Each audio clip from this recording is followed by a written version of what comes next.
ပါရှုပ်ဆရာတော်ဖျားကြီးကိုဂျာမနီသူမေ့လျှောက်ဖို့တဲ့စကားလေးတစ်ခုရှိတယ်။အရှင်ဖျားမြန်မာပြည်ကိုလှည့်လည်ကျင်းမင်းတဲ့အခါမှာ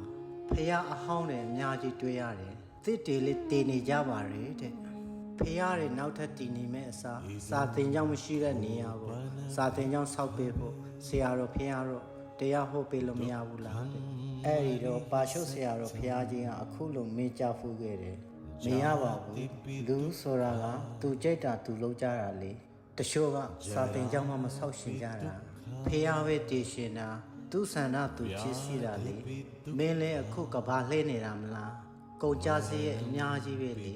ဒီလိုကဘာလှဲမဲ့ငွေတွေကိုစာသင်ကျောင်းဆောက်လိုက်လို့ပြောရင်ဘယ်လိုနေမလဲလူဆိုတာကသူဆန္ဒသူဖြစ်စီရှင်ကြတာတဲ့ဖုံဖုံလို့တရားဟောပေးလို့မရတဲ့အရာတွေအများကြီးရှိပါတယ်တဲ့ပါချုပ်ဆရာတော်ကအခုလိုပဲမင်းကြားထားတာဖြစ်ပါတယ်ခင်ဗျာတကယ်ကိုမှတ်သားထိုက်လို့ကျွန်တော် sharing လုပ်ပေးရရှင်းပါပဲ